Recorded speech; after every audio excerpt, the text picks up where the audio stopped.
What's up, everybody? Welcome back to another episode of the 10-7 MMA show from the 10-7 MMA channel. We are back with our Friday weekly show. We do it Monday and Friday, 1:30 p.m. PST. So thank you, everybody, as you start to make your way in. Or if you're watching this on the replay, thank you so much for joining. We are working hard on this channel, very, very hard on a continual basis. If you are already subscribed to the channel, you'll see we got videos dropping every day without fail, usually more than one. And obviously we do our live show every Monday and Friday. So we're trying to hit the world of MMA from all angles. As huge MMA, I'm going to mute Justin until he gets settled. So as MMA fans from like my perspective, Justin as a professional fighter, we're not, Justin fights. He's got the real experience in there. I'm obviously on the fan side, but we can consume content. We watch a lot of stuff on MMA, and we're trying to look at what we provide here through the lens of a content consumer. We like live shows. We do a live show. We like those little bite-sized topical videos, so we make those as well. So we're continuing to just hit it on all fronts. We hope you guys are appreciating it, appreciating everything as we go along. Matthew says, "What's up? Happy Friday. Welcome to the show, Matthew. You might be the first to join, so welcome. We got a lot to talk about. Justin, just give me a thumbs up once you're situated, and so I'll unmute you so that we won't get all that background noise. All right, so everybody, we got a lot to talk about today, and I want to start the show off with a recap of what's going down next weekend. I want to give you guys a quick heads up because something really cool happened when I was at the gym yesterday in LA. So I was working out at Gold's Gym, not an MMA gym, but they got a nice little bag set up, boxing setup. I'm going to unmute you now. So we got a nice little bag set up and boxing set up there. And I like to do my bag work and do my Muay Thai training when I'm just, I'm going to mute you again. There's a lot of background noise. I'm going to mute you again until you. But anyways, so I was training and then I saw a guy on the bag next to me doing his thing, kind of hitting the bag really nicely, really good Muay Thai technique. And so I saw him hitting the bag, and I'm like, when I see people with good technique, I'll a lot of times say what's up and be like, oh, where do you train? How long you been training, etc. And so this guy, not only does he train, he works with JDM. And so he's part of JDM. So Justin, I gotta mute you again. There's too much background noise. That's fine. I'm gonna mute you until I finish this, and I'll kind of like tag you in as need be. But yeah, so I met, and he's like, yeah, dude, I'm with JDM. I'm like, no way, that's so cool. I was like, so what are you thinking for this fight? He's like, yeah, I mean, we believe in JDM, but yo, this is a tough fight. And I was like, yeah, well, Justin, on my co-host on the show, thinks that JDM is gonna get it, because of what he did against Bilal and all the amazing skills that he showed in terms of getting back to his feet, stopping the takedown, etc. And this is what he said. I thought this already, okay? He's like, yeah, man, Islam's a whole nother level of grappling. Now, I have felt this from the get-go, and because I even feel like the way Bilal talks about Islam and Habib is like he places them on such a pedestal as though they're just like amazing at grappling.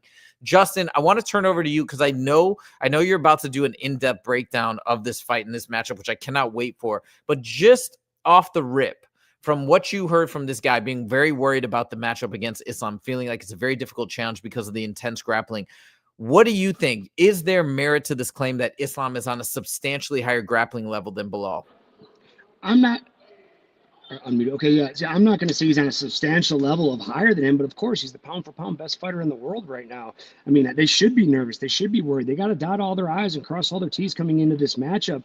But, I just think JDM's so much bigger, and everyone's like, well, Islam's big too, and he has a hard time making 55. But JDM can't make 55. Bilal can't make 55. And just throwing around those bigger bodies, I'm sure Islam's going to do. And there's been circumstances where Islam at 155 has gassed out, whether it's because of his weight cut, whether it's because, just the output he has. I'm just curious how his gas tank's going to hold up against a bigger, stronger opponent.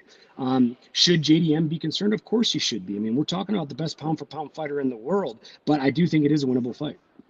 I think that Islam has put on some size as well, is at least what it appears like. So you wonder, on one side, that might help his cardio because he doesn't have to do the intense. He doesn't have to cut down substantially to 155, but then he's putting on mass. So is that going to be a higher demand load on the oxygen in his body? So is he actually going to have worse cardio? There's a lot of unknowns here, and it's very, very interesting. On top of that, Islam's grappling, right? The question is it really effective because he's going against guys in the 155-pound division? Is that going to is that grappling skill and ability and strength going to be substantially compromise because now he's fighting guys that are 10, 15 pounds heavier. From your experience, especially if you have a grappling heavy style, that's what you do. You control people on the ground. You exhibit your dominant balance, your dominant positioning. How severely impacted is that usually for a fighter moving up in a weight class for a grappling heavy style? It's very substantial. Give me 1 second, guys. Give me 1 second. It's very substantial. I mean, again, think about, bench pressing, 135 pounds to 200 pounds. I mean, it's the same lift essentially, just like wrestling it, but putting on that extra weight is going to gas you out, fill your muscle with lactic acid, sooner than later. And, especially going for 5 rounds. And you look in the past when he fought Volkanovski at 45, that first time they fought Volkanovski, I felt was starting to turn down in the 5th round. Volkanovski's so much smaller than him. And obviously he knocked him out the second time, but we're talking about the first time, the Dustin Poirier. Everyone thought Dustin Poirier was starting to come around the 5th round again. This is a lightweight. Now the thing that we have to take into consideration as well, if it's going to be an easier weight cut, how much more mass is Islam going to put on? And if it is an easier weight cut, maybe that plays a factor too. Maybe his cardio looks even better than before because he's not going to have such a weight cut. And all these questions are going to be answered when the fight happens. And that's what makes the fight so compelling and so amazing. By the way, I'm not going to say the name out loud because it's a cheeky name, but you know who it is saying, hello, everyone. Once again, what's up? I love, welcome back to the show. This is what makes it so compelling. Now, it does make me think of Khamzat Chimaev as well, moving up, going against a bigger guy. How's the wrestling going to hold up? Held up just fine against TDP. So I think Islam and Khamzat are, some might say Islam's got the nudge, maybe Khamzat. I believe Khamzat, but, it's all good either way. They're neck and neck in terms of their ability, in my opinion. I think it's going to translate just like Khamzat skill translated to middleweight. So we shall see. I thought we could just start off the show by taking a glance at this epic card, UFC 322. So let me pull it up here, and we're just going to jump through. We're just going to jump through the entire main card because it is a banger. MMA Joey made a breakdown video about this, I think last night, so I was watching it. He's very excited, which is cool. He can be critical. He can be critical for sure of the UFC. But this one, I don't think there's anything to criticize. So at the top of the card, as we mentioned, we got Jack Maddalena versus Islam Makhachev. Justin, your pick is still locked in at JDM. Is that correct? That's correct. Okay, so I'm 100% going with Islam Makhachev, so that'll be a fun one to see how that turns out. I do think Islam will get it done, primarily for the reason that I think his coaching staff and his team is so strong. They're going to engineer a beautiful game plan, but we shall see. Moving down next on the list, this is a huge fight. Valentina Shevchenko versus Weili Zhang. What's your excitement level for this matchup? Man, this is a banger right now. I think it's Weili Zhang's time, man. I'm a big fan of her. She comes in, she brings the pressure, she brings the strength. I feel Shevchenko hasn't been as sharp as she has been in the past. I think Zhang's going to get her. Next, we got Sean Brady versus Michael Morales. This is a very, very interesting matchup as well. Sean Brady been on the tear. Michael Morales, both guys with 18 professional wins, but Michael Morales is undefeated. And this guy, if I'm not mistaken, he's got some major KO power. This one's also a banger. Now, the other thing that's very interesting, too, on this fight card, look at the fights, okay? We got welterweight championship, welterweight potential #1 contender. Not a #1 contender, but another welterweight. These are 3 very high-level welterweight fights. What I think is so interesting is you got a lot of moving pieces on the same card, and so we can have a lot of interesting conclusions and outcomes based on how these fight goes. What if Leon Edwards gets a crazy KO against Carlos Pratas? Is he back in the mix, right? And we just see he can call out the winner of JDM versus Islam. Same with Sean Brady and Michael Morales, even though I think more likely we would see the winner of probably Ian Gary, whatever, if he wins his next fight, I could see him getting in there, but we got a lot of interesting moving pieces. Now, speaking of Leon Edwards versus Carlos Pratas, what do you think about this one? How do you see this one going? I see Leon, unfortunately, on the backside of his career. He's been getting almost used to losing lately, and Carlos Pratas is still a super hot prospect. I still think he has a ton of momentum. I think he comes in here and upsets Leon Edwards. Wow. Okay. Well, very cool. I mean, Leon Edwards is on a 2-fight losing streak. He was looking confident and sounding very in a good spot when I heard a recent interview in terms of his training and where his head is at. So we shall see. And then rounding out the end of the card, they moved Beneil Dariush and BSD up to the main card. Remember, it was Bo Nickel at the main card, and I think because there was a lot of upset fans that the UFC eventually relented and said, you know what, we're gonna move these guys up, and we're gonna put Bo Nickel on the prelims.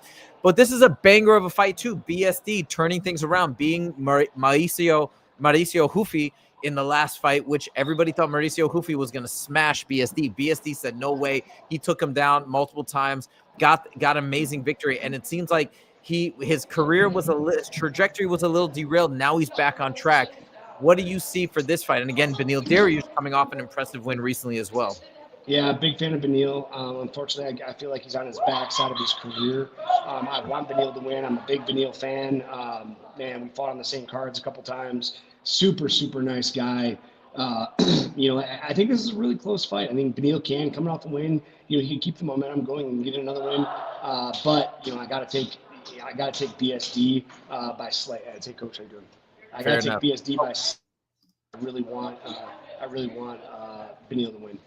All right, I'm going to mute you again just to cut out a lot of the background noise there, but we're going to move on to the last fight on the prelims. I'm going to chat about it real quick, and then we'll move on to our next topic. I mean, look, even Roman Kopylov is incredible, but Bo Nickel versus Rodolfo Vieira, this is a very interesting fight. I do think it seems to be a favorable matchup for Bo Nickel, but Rodolfo Vieira, right, he's got the grappling skills, so he's going to want to engage. That's going to also go into Bo Nickel's bread and butter in terms of the wrestling and the grappling. I believe, my feeling is that the UFC is trying to get him to get a victory. I think they wanted him, to beat RDR. I mean, it worked out well either way. RDR's a star too, but I think they wanted him to win that. I think it was too much of a vertical movement. It was too much of a task for Bo Nickel, so maybe they're ramping it back.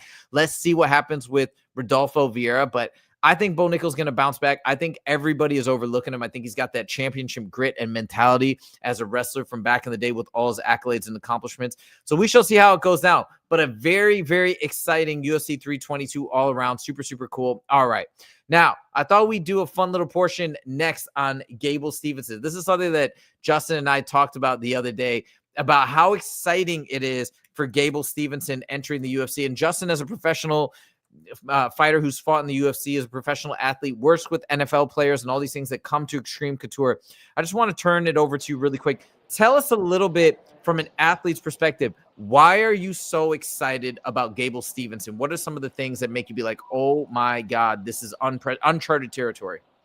Because in the heavyweight division, to me, as I've said 1,000 times, it's very watered down. It's very weak. All the superstar athletes are going to the NBA. All the superstar athletes are going to the NFL. But now we finally get not only that wrestling pedigree. People, and this is one thing that I was talking to people about. I was like, oh, well, Brock Lesnar came in with the same wrestling pedigree. Listen, Brock Lesnar and Gable are not on the same playing field. All right, Gable Steveson is 10 times the fighter already at 1-0 that Brock Lesnar was. And I say that because Brock Lesnar was a dominant wrestler that came into MMA and he won by his wrestling. If you remember the way he would just charge his opponents and get his hands on him and get him to the ground and ground upon him out. And Gable Steveson, on the other hand, is a superstar athlete that's been focusing on his boxing. He watches Dirty Boxing debut. If you watch his MMA debut, he's coming out, he's throwing kicks. He has a beautiful jab. He has a beautiful slip jab. And man, that right uppercut is money.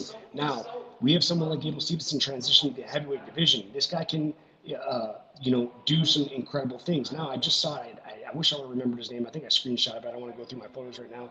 Another NFL player is making his way over. Now, the reason the NFL players are going to the NFL over the UFC is because of money. You and I were talking last night. If you want to go to the NFL, it's $820,000 minimum to be on a backup. You get to the UFC, the minimum is $12,000. So you have all the superstar athletes going to the NFL, going to the NBA. Now, finally, we get that superstardom and that super athleticism coming over into MMA in the heavyweight division. The only other person I've seen with this kind of athleticism, there's been two, and one of them fizzled out, one of them didn't. And one of them was a defensive end for the Cowboys. I'm trying to think, Greg Hardy, who obviously fizzled out after a couple fights in the UFC. But think about this. Greg Hardy got into the UFC in his first year of training. It took me 13 years to get to training. How do you get to the UFC quickly? Because he's so big, he's so strong, he's so athletic, and he has so much promise. Now, again, obviously he fizzled out. And then you have someone like Jon Jones, who has that NFL ability, just like his brothers played in the NFL. He transitioned to MMA, and that's why he's arguably the greatest of all time. Let's take a look at the UFC heavyweight roster right now. And let's do a little fun game here, because they did this on the Ariel Helwani show, and it is very interesting. I'll tell you afterwards what they actually said. But let's look at the top 10 here. Now, I'm talking right now. I'm not talking about in 2 years, 3 years, 4 years after Gable Steveson gets some more experience. I'm talking about right now, where he's basically only had one pro fight, one dirty boxing fight. Both fights ended in 15 seconds. Now, Obviously, the level of competition isn't UFC level competition. I still think it says a lot when you see the technique and you see what he can do, especially when you see the power he's got in his hands and the boxing skills he already possesses. I'm already blown away. Let's do a fun little game. Let's go through some of these top 10 fighters, and you tell me who you think you would pick if they had to fight tomorrow. Marcin Tybura, right at the bottom. What do you think? Never heard of him. Gable. Ante D'Elia, who had that kickboxing match against Salsa Boy, had the crazy eye poke. What do you think? He's got a kickboxing background. Never heard of him. He gets taken down and fucked. Yeah, I mean, he's a kickboxer. He trains with Tom Aspinall. Obviously, he's a part of Eye Poke Gate. Derek Lewis, your boy Derek Lewis with the power. Not even close. First round finish. Dude, I think Gable Steveson has more KO power than Derek Lewis after I saw that dirty boxing match with that uppercut. That uppercut looked like the scariest uppercut of my life. I think it could have decapitated somebody. All right, number 7, Sergey Spivak. That'd be a good fight, but I got to go with Gable, man. I just think he's too well-rounded. Spivak he's showing some holes in his game. He's taking some losses in the top 10, and I can't get away from my boy. Salsa Boy, Waldo Cortez Acosta, who KO'd Ante D'Elia last weekend after getting brutally eye poked. I mean, how crazy is that? The Tom Aspinall's teammate who's talking smack about the eye poke goes in and does a crazy eye poke. Salsa Boy says, I ain't quitting. I'm not stopping. He comes back and knocks the dude out. What do you think? I mean, the guy has incredible heart. How does he match up against Gable Steveson? You know, I think the two tough matchups right now are 5 and 6, Jaden Almeida and Waldo Cortez, just because of that grit. But again, there's not many guys I'm choosing over Gable Steveson. Let's go to the very top. I want to talk about these guys. I forget about even Volkov right now. I want to talk about Cyril Gane and Tom Aspinall. This is where it gets interesting. Let's talk about Cyril Gane first. Gable Steveson versus Cyril Gane tomorrow. All right, well, look what Jon Jones did to Cyril Gane. He took him down like a chump. And Gable Stevenson's a way better wrestler than Jon Jones. So, I mean, got to go Gable. It's tough to make these calls, too, because obviously he's untested. He hasn't been hurt. For sure. But on paper, I mean, I just don't see who can beat him. I mean, I just don't see. Totally. And, I mean, we're just having fun, spitballing ideas. Here's the big question. Gable Steveson versus Tom Aspinall. I mean, do you think Tom's going to be able to keep him off his legs? Do you think Tom's going to take him down? I mean, yeah, he could knock him out with his power straight shots. But, again, I mean, if he does get hurt, I mean, I can't see anybody slowing his takedowns. And, you looked at Braden Peterson in his UFC or his MMA debut, like the way he snatched that front leg and just snapped him down like a chump. And Braden Peterson is a monster of a man. He's very, very tough. We've seen him fight in Fusion Fight League. But I'm telling you, Gable Steveson is just a different breed. All right, I'm gonna mute you because we're getting a lot of bad background noise. So I'm gonna mute you real quick. But that's great. That's a fun little segment that we talked about yesterday in terms of just seeing what's the limit for this guy. And again, this is speculation. He hasn't really fought anybody at all at the UFC level. However, I do think he smashes a lot of guys. I'm gonna live in fantasy world for now and say I think Gable Steveson would beat Tom Aspinall even because he's just that high level of an athlete. But we shall see. We're gonna go through a couple of comments here. And Tehran says, "What's up?" And Jon Jones would have been good for the NBA. Yeah, I bet he would have. I'm so happy Jon Jones stayed in MMA though. What a legend. And like, dude, people get so mad when if anybody says anything positive about Jon Jones, they're like, "Oh, he cheated, or he's done this, or he's done that." Why? Like, dude. Can we not? I was thinking about this earlier today. The vilification of people that want to see fighters fight that have a checkered past is like the vilification of that is so nonsensical. People will jump down your throat because you want to see Jon Jones fight because of all the great things he's done. And yeah, he's got a checkered past. Yeah, he's done things that are obviously like criminal, and we know this. But when they apply that standard, they do so in a haphazard manner. Like I'm sure they all tune in to watch Mike Tyson. Mike Tyson's got some crazier stuff on his record, in my opinion, than Jon Jones. I mean, this is. Or are you only supporting fighters that you feel like are squeaky clean? Then are you doing your due diligence? Are you doing background reports before you're a fan of somebody? Like, no, you're not. You're just arguably like you're selectively deploying this criteria, in my opinion. Anyway, my point is, if you like somebody, you like them, and you want to see them fight, you want to see them fight, cool. If you don't like them, cool. I'm not going to get mad if you don't dislike the fighters that I dislike. I think that's just how it should be. It's just a funny thing. People get so triggered and upset when people want to see Jon Jones fight, or you want to give him praise as a fighter. I want to just keep it strict to fighting. I don't want to go into all that stuff. So that's just an aside. Matthew says Gable is a beast. Tehran says Curtis Blades can give him problems, dude. Do you really think though? So I don't hear. Justin, let me turn you back on. Yeah, go for it. I mean, how's he going to give him problems? Is he going to out-wrestle him?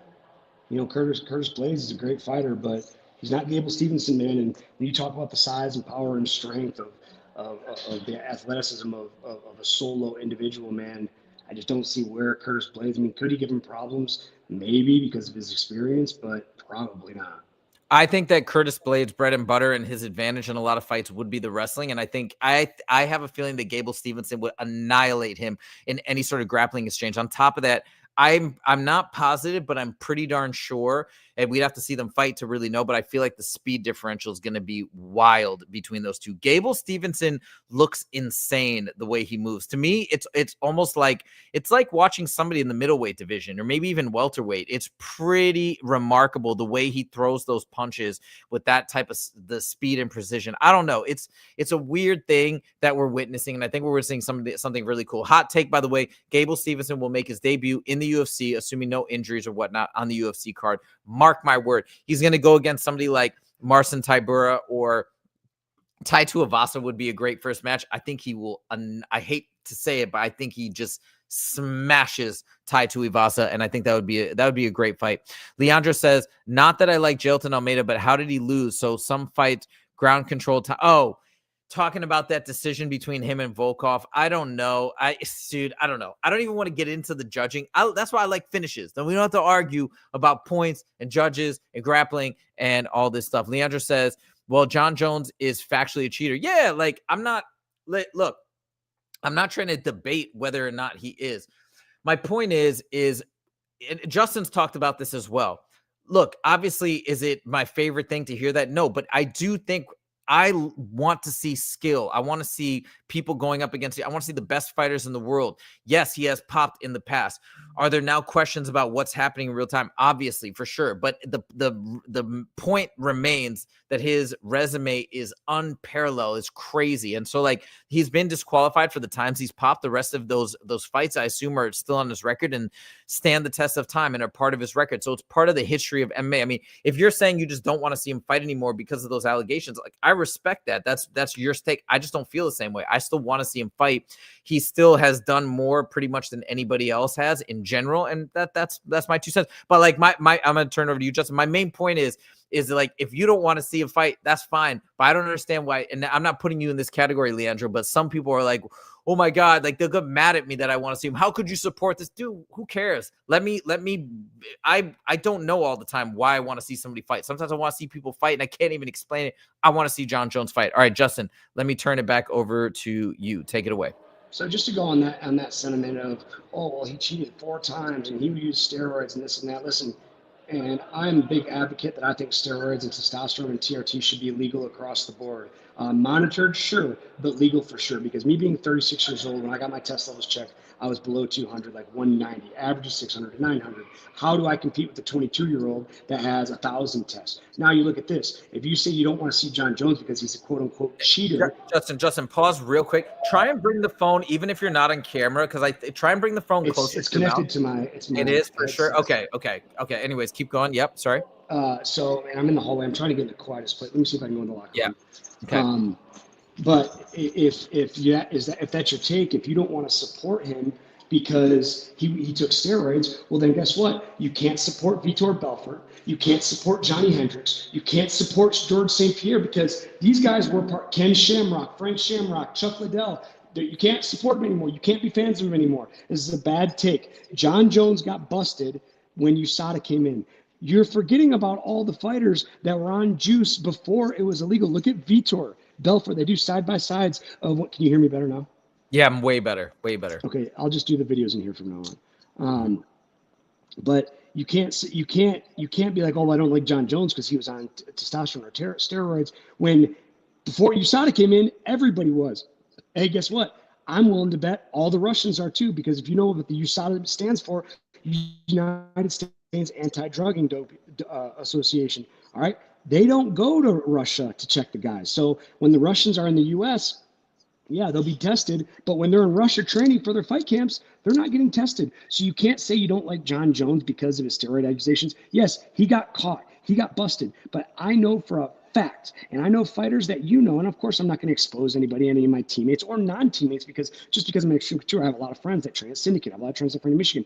Like the whole game is around who can get the best doctor and who can get the best regimen to do these drugs and not get tested. And unfortunately for Jon Jones, he got popped. And I just, Leonardo, and no offense, it's just, we're just having fun talking here. But you can't say you don't like Jon Jones because of his steroid accusations when all your other favorite fighters have been doing the same thing. Yeah, and look, this is where I just sort of tap out and say, like, I don't know what to make of all of it, because like you're saying, Justin, there's a lot of information and misinformation about different fighters, and we just don't have a complete picture. So it's like, what Justin, let's extrapolate that. And again, this is speculation to some extent. We don't know the numbers, but let's say we have a real number of people who are using maybe illicit substances. Let's say it's like 30, I'm just making this up, 30% of fighters. And then we're actually getting a 5% hit rate, right, of the actual people that fail the test. So there's always going to be a potential question of, hey, what's the real number compared to what's the actual people that we're flagging or catching? And so to me, then if we really want to get our head around, if we're really going to champion that mindset and say anybody who cheats, I don't even want to acknowledge them or their existence in the sport or whatnot, then there becomes a greater question of, well, how important that is to you, because then is there a big onus on doing more due diligence to really get to the bottom of this? But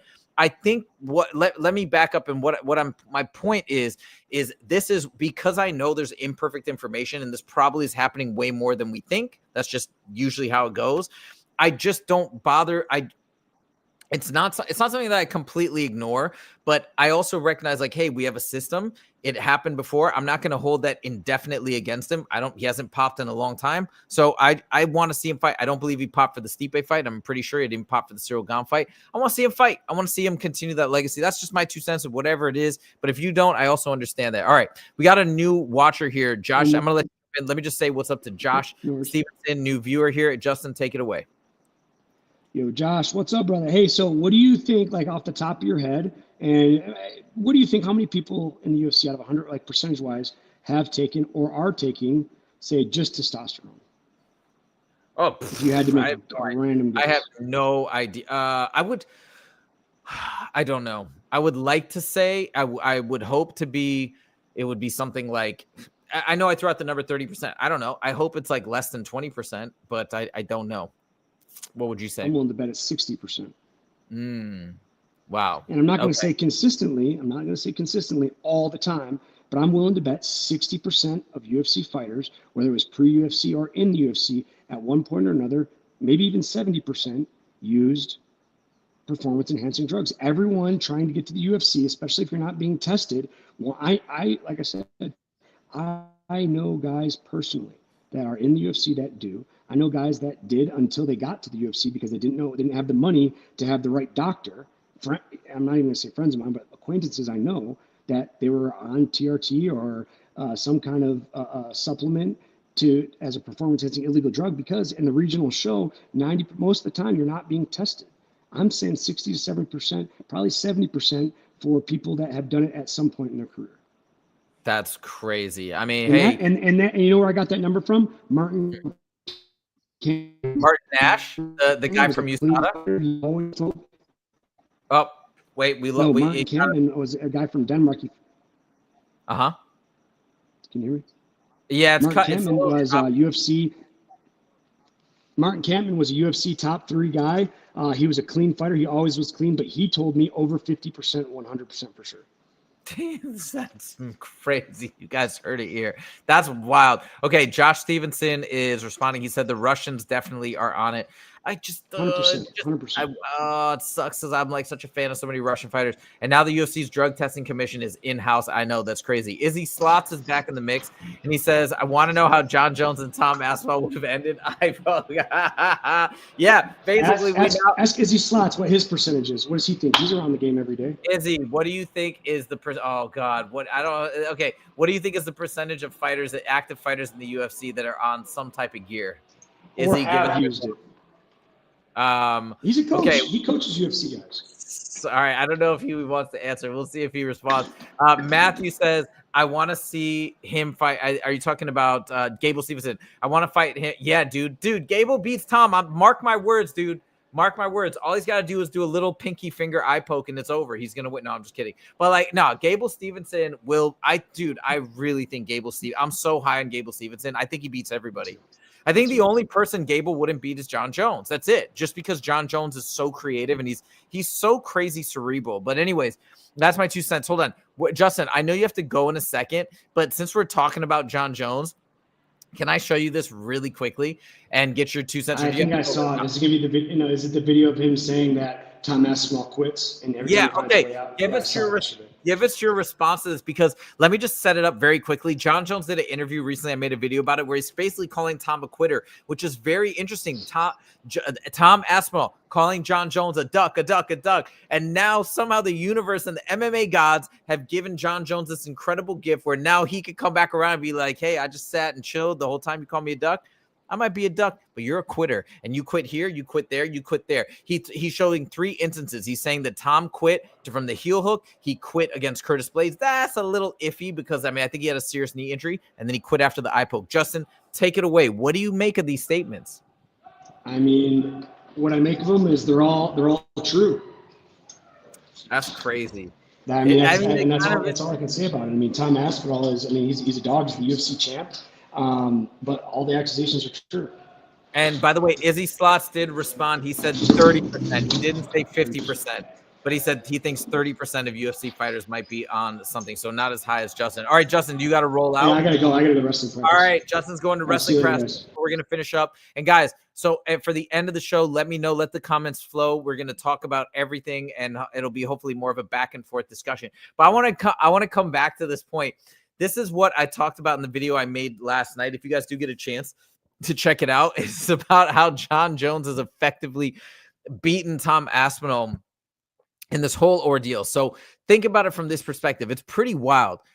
If you go back to all the content that was coming out, people have been hammering Jon Jones. MMA Guru obviously is the biggest guy. He made like a 17-part series on Jon Jones being gay, which was still blows my mind that anybody would even do that. That was absolutely ridiculous. But just dragging Jon Jones's name through the mud, really, I thought could be impacting, his legacy in a lot of ways. I couldn't imagine Jon Jones being too happy about that, but he just kind of stayed on the sideline, never mentioned MMA Guru's name, just got beat up. Tom Aspinall coming out, calling him a duck, bringing a duck to the championship fight, just hammering him. And this is somebody, you can say he cheated, you can say all these things, but at the end of the day, he's MMA royalty. He's, as Dana White always says, the greatest fighter of all time, right? So he has to take all this damage. Then he decides not to fight Tom Aspinall, decides to pass on that huge payday, and then everybody goes after him, especially all the Jon Jones haters.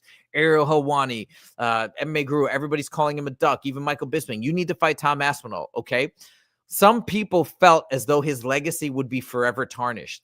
But somehow and I didn't think that, but not because I would have never anticipated what had happened. And then somehow by him sitting on the sidelines, doing absolutely nothing, all of a sudden he's come out on top. He's come out, not Tom Aspinall, he's come out as the #1 name for the UFC White House card.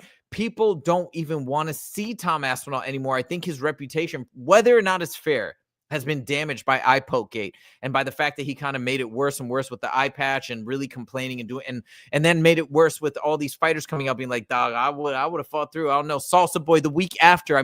You could not write this. This is like a movie.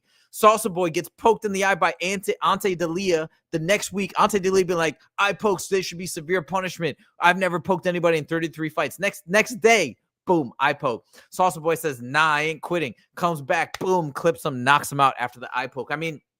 throughout all of this. And then Jon Jones does an interview yesterday.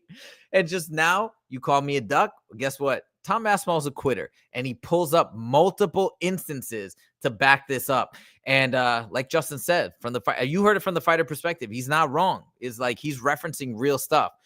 And that's what I wanted to talk about. And that's the point that I want to make. How crazy is it that Jon Jones, after doing all of this, people getting so mad at him, going crazy, number one, nobody thinks that Jon Jones would have lost to Tom Aspinall anymore. I mean, I'm just being real. That's the truth. People think because of how the Cyril Gane fight, whether it's fair or not, that Jon Jones would have beaten Tom Aspinall. So that fight is effectively over, in my opinion. Number two, because of that, and because of how Jon Jones looked against Cyril Gane, people are going to want Jon Jones versus Alex Pereira for the White House card, GOAT versus GOAT, the matchup of the GOATs. And that's what Jon Jones wanted the whole time. Somehow everything is working out in Jon Jones's favor.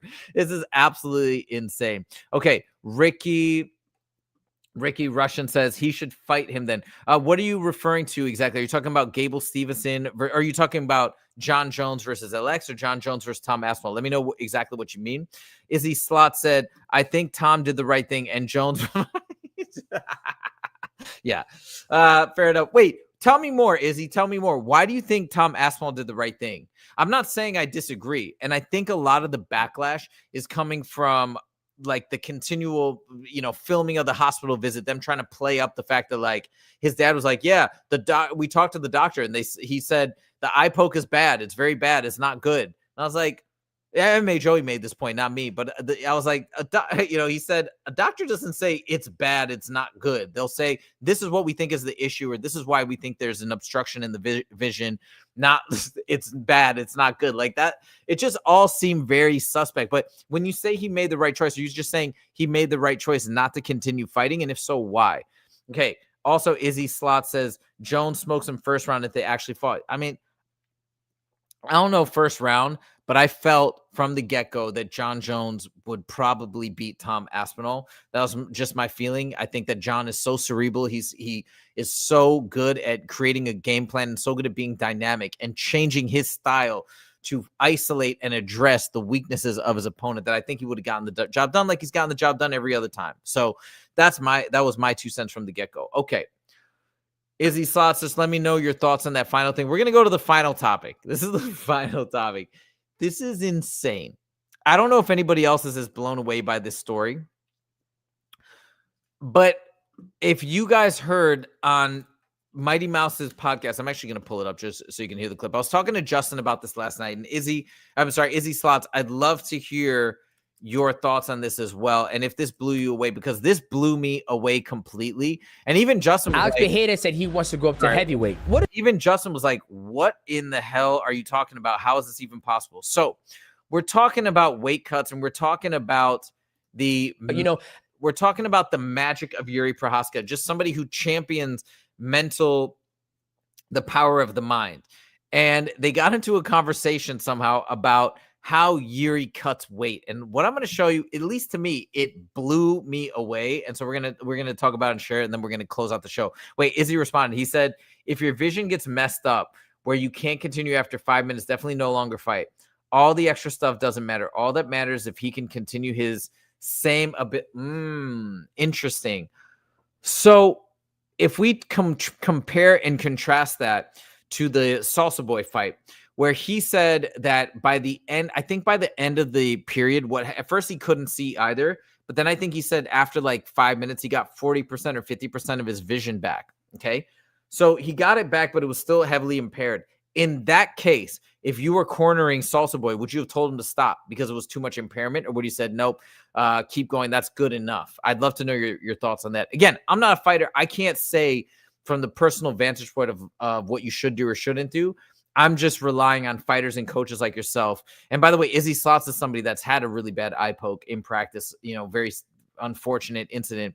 So I don't mean to downplay it by any means, but I'm just trying to get my head around what's the fighter mentality, what's the fighter sentiment in terms of what Tom Aspinall did. But anyways, Matthew says he heard about Jiri. Let's talk about this. Oh, Izzy responded, I would have definitely stopped unless he is on his way to an obvious win. Wow, interesting. See, that's a great perspective from a coach.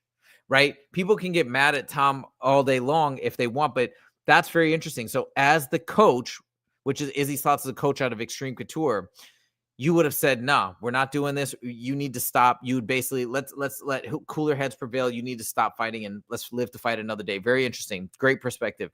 Okay, now Matthew says, "Yeah, I heard about Yuri's weight cut." Guys, listen to this. This is insane. Okay, how Jiri Prochazka does his weight cut. Check this out. Alex Bejeda said he wants to go up to heavyweight, right? Now, for you, are you sitting here chilling to see what happens? Or are you going to try to go up to heavyweight and chase him? Or what's your game plan right now? Are you just chilling, relaxing? What does Jiri Prochazka want to do? Man, chase him. Man, if I'm I have no problem because I'm not keeping any diet before the weigh-in, and my body just naturally went from 100 kilos to the 93 in a fight week naturally, and in the fight day I have, like, the next day I have 97 98 kilograms. So whoa. I'm Yeah, hold on. So do you hear what he just said? He said, "I don't do anything," and they're going to drill down deeper. "I don't do anything. He's just, my mind tells my body that I need to cut this amount of weight by this amount of time," and then he doesn't change anything. And then he naturally comes down to the weight in the next 5 weeks. So listen, Mighty Mouse is like, "What are you talking about?" And Izzy Slots, as a coach, have you ever heard anything like this? I never heard anything like this. How is this possible? This is insane. that's how I'm doing the weight. Hang on, whoa, let me get that. So 100 kilograms, that's a 220. 220. Okay, gotcha. And you fight at 205, so you cut about 15 pounds naturally, right? So you don't have to diet or anything. Naturally, you can make weight easily. Yeah, naturally. Gotcha. Yeah. Nothing. I just realizing when is the fight, Mm-hmm. and then my body. I just know that. I just know when is the weight in, and then I just my weight is going down, and day before the weight in, I'm 93, 94, 95 kilograms, and the next day I'm just back up. So hold on a second. Listen to this. If you're an American listener, you use pounds and not kilograms, okay? When he's saying he's losing, like, let's say 11 kilograms, that's 22 plus 2. It's like about 24 pounds over 5 weeks with his mind. He's saying he doesn't do anything. He just thinks in his mind and is telling his body. And by the way, I 100% believe this. I'm not saying, I'm not being a skeptic by any means. I absolutely believe Jiri. Jiri is a man of principle. I bet Jiri, I believe that Jiri tells the truth essentially 100% of the time. Okay. I don't think he ever lies. I think he's like that honorable and that kind of a mentality and person, upstanding human being.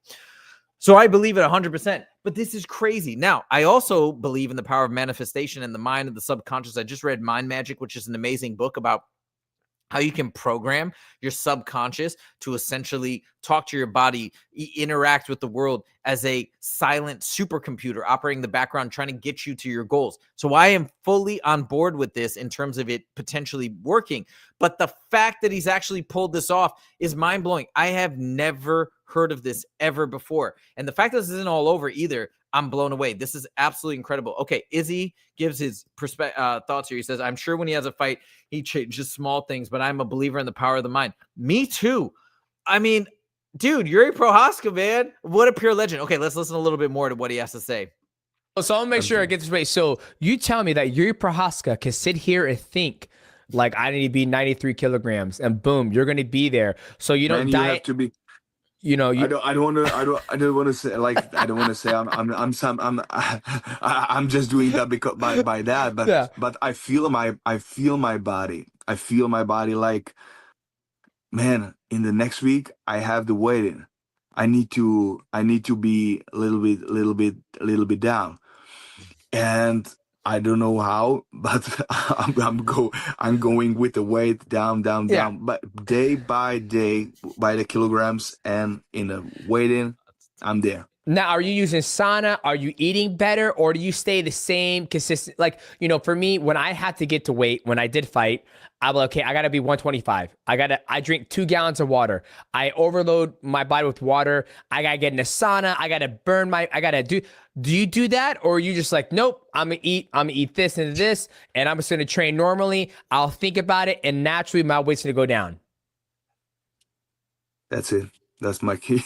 Good for you. Good for you. That's my strategy. That's my strategy. Maybe I just take the hot bath before the weigh in. If some like few grams, I need to cut to be perfectly on the weight. So that's what I'm doing in the morning, and that's all. Yeah. Good for you. Well, a lot of people have to diet. They have to eat better.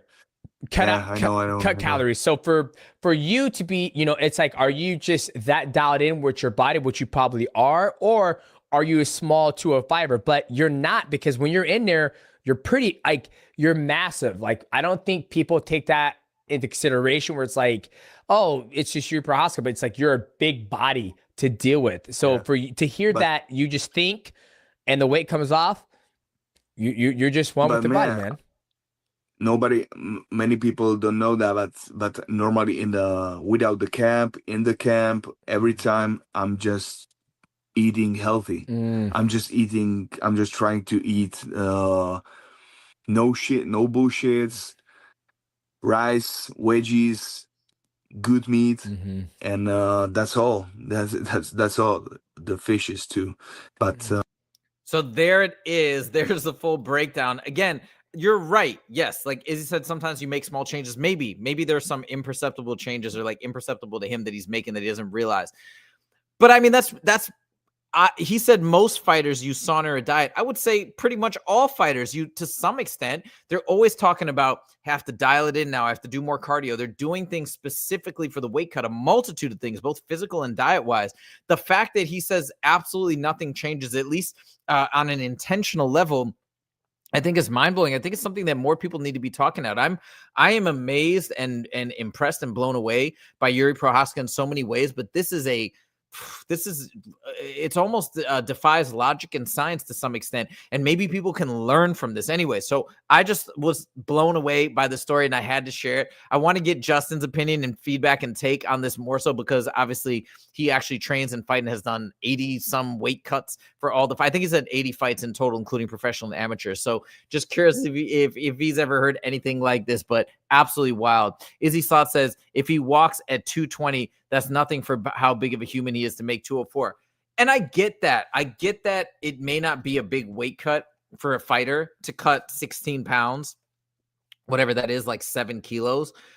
But I mean, I still think that, look, listen, with the crisis that we have in this country of obesity and people trying to, the massive weight loss industry, the fact that this guy can drop 16, 17 pounds over the course of 5 weeks by virtually changing nothing with his protocol, and just using some sort of like mental power to do so, I think people need to be talking about it, and people need to be figuring out what he's doing and how to apply it, because yes, from the fighter perspective, maybe that's nothing, but it's still pretty mind-blowing to me without any sort of perceivable intervention. So that's my 2 cents. Blown away. Jiri Prochazka is a true legend, is the man. Absolutely incredible. Okay, that's all we got for you guys today. I hope you guys enjoyed those topics. Oh, Izzy also says that could be a 2-day fast along with water and focus and training.